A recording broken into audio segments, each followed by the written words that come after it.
اللہ الرحمن الرحیم۔ حضرت حکیم الامت مجدد الملت حضرت مولانا اشرف علی تھانوی رحمۃ اللہ علیہ ارشاد فرماتے ہیں کہ مٹھی بھر بارود پہاڑوں کو ٹکڑے ٹکڑے کر دیتا ہے۔ سیمنٹ فیکٹری والے سیمنٹ میں استعمال ہونے والے ایک خاص مٹیریل یعنی جز کو حاصل کرنے کے لیے پہاڑوں میں 10 تولہ بارود رکھ کر انہیں دھماکوں سے اڑا دیتے ہیں، پھر اس سے سیمنٹ بناتے ہیں۔ تو حضرت حکیم الامت تھانوی رحمۃ اللہ علیہ ارشاد فرماتے ہیں کہ جب تھوڑا سا بارود پہاڑوں کو اڑا دیتا ہے تو کیا اللہ کی رحمت میں یہ اثر نہیں ہوگا کہ وہ تھوڑی سی رحمت کی توجہ سے ہمارے گناہوں کے پہاڑوں کو اڑا ڈالے؟ اس لیے مایوسی کفر ہے۔ اللہ کی ذات سے کبھی بھی نا امید نہیں ہونی چاہیے، کیونکہ ہمارے گناہ کتنے ہی زیادہ ہوں مگر محدود ہیں۔ ہمارا پالا اس مالک سے ہے جس کی رحمت غیر محدود ہے، تو غیر محدود رحمت والے مالک اور مولا سے جس کا پالا ہو اسے شکر گزاری کرنی چاہیے کہ ہمارا مولا ہمارا اللہ غیر محدود رحمت والا ہے۔ لہٰذا ایک دفعہ 2 رکعات نماز صلاۃ توبہ پڑھ کر اللہ پاک سے یہ کہہ دو، یا اللہ جب سے بالغ ہوا ہوں، جب سے ہم پر شریعت فرض ہوئی ہے اور گناہ سے بچنا فرض ہوا ہے، اے اللہ اس وقت سے لے کر آج تک ہم سے جتنے گناہ ہوئے ہیں ان سب کو معاف کر دیجئے۔ اللہ اکبر، کتنی بڑی بات ہے۔ انسان اگر اسی بات کو بنیاد بنا لے کہ اللہ بالغ ہونے سے اس وقت تک جتنے بھی گناہ ہیں، اے اللہ تو اپنا کرم فرما اور کرم فرما کر میرے ان گناہوں کو دھو دیجیے۔ تو اللہ تبارک و تعالی قادر مطلق ہے، اللہ تبارک و تعالی قدرت رکھنے والا ہے۔ اللہ اکبر۔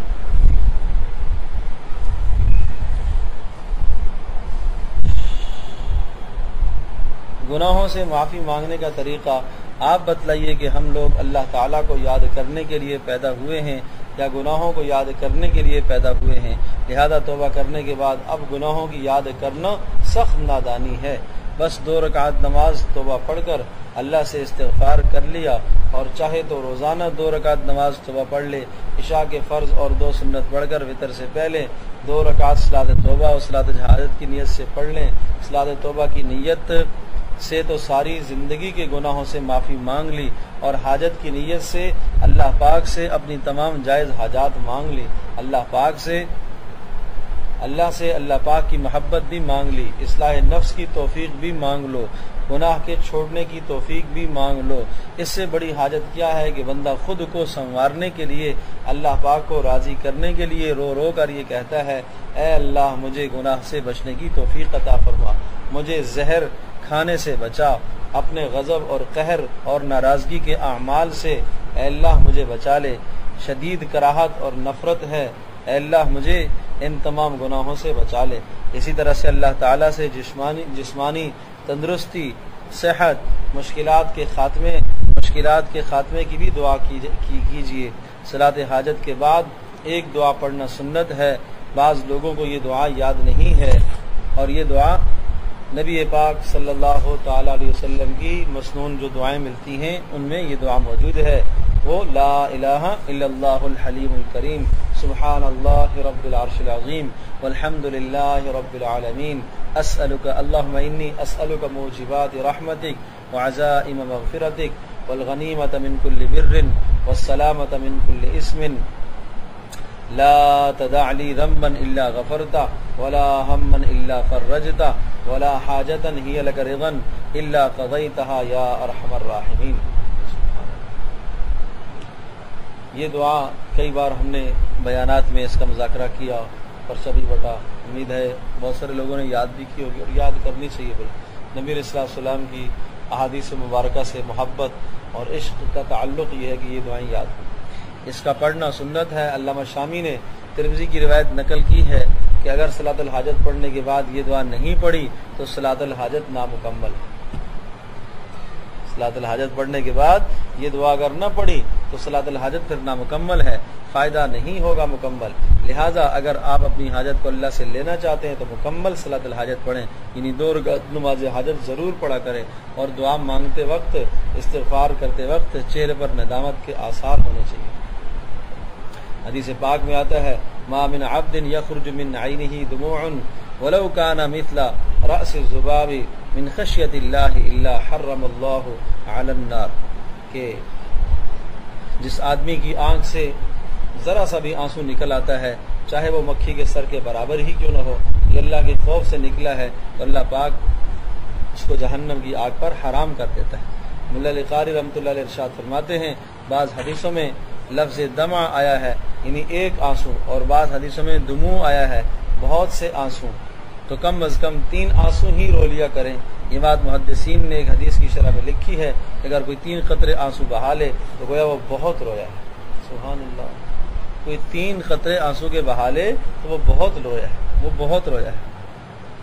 اور اگر کوئی دل سخت 3 قطرہ آنسو بھی نہیں نکال سکتا تو اس کے لیے بھی رحمت للعالمین صلی اللہ تعالی علیہ وسلم نے نا امیدی کا راستہ نہیں رکھا ہے، اس کو بھی امید دلائی ہے کہ اگر تمہیں رونا نہیں آتا، دل سخت ہے، تو رونے والوں کی شکل ہی بنا لو۔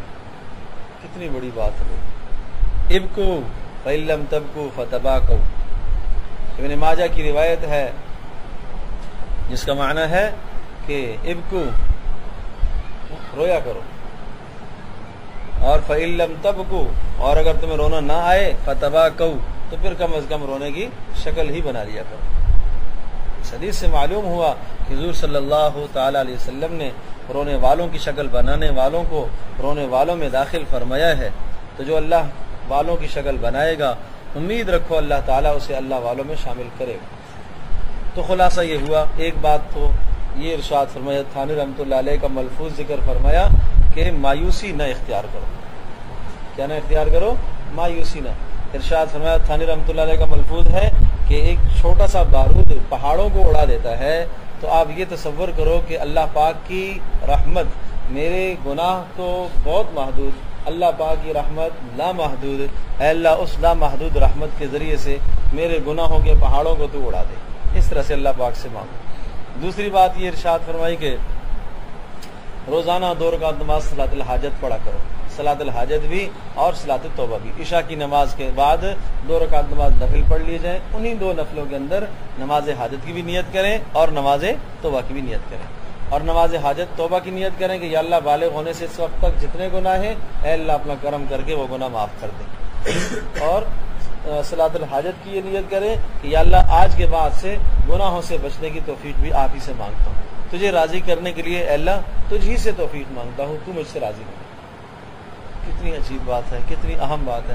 جو آدمی روزانہ اس کا اہتمام کرے گا اللہ پاک اسے کیوں نہیں عطا فرمائے گا۔ ایک بچہ ہے ماں سے مانگتا ہے، 1 دن مانگتا ہے، 2 دن مانگتا ہے، 3 دن مانگتا ہے، 4 دن مانگتا ہے، بالآخر ماں تو ماں ہے نا، تو اللہ پاک تو ماں اور باپ سے بھی زیادہ پیار کرنے والا ہے۔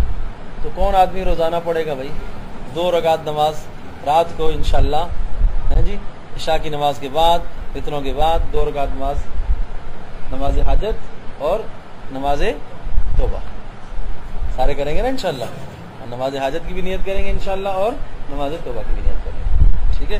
اور پھر اس کے بعد یہ دعا لا الہ الا اللہ الحلیم الکریم۔ تیسری بات یہ عرض کی ہے کہ نماز حاجت ہے تو نماز حاجت اس وقت تک مکمل نہیں ہوگی جب تک یہ دعا نہ پڑھی جائے۔ کس کس کو یاد ہے بھائی یہ دعا؟ الحمدللہ۔ جن کو یاد نہیں ہے وہ یاد کرنے کا اہتمام فرمائیں۔ اچھا، اور آخری بات یہ ارشاد فرمائی کہ رونے کی شکل بنا رویا کرو، اور جو فرمایا کہ محدثین نے لکھا ہے کہ کتنے آنسو بہائے تو وہ زیادہ رونے والا شمار ہوگا، 3 آنسو جو بہا لے تو وہ زیادہ رونے والا شمار ہوگا۔ اللہ پاک ہم سب کو یہ نصیب فرمائے۔ اور فرمایا کہ اگر رونا نہیں آ رہے تو پھر کیا کرو، رونے کی شکل ہی بنا لیا کرو۔ اللہ پاک ہم سب کے لیے عمل کرنا آسان فرمائے۔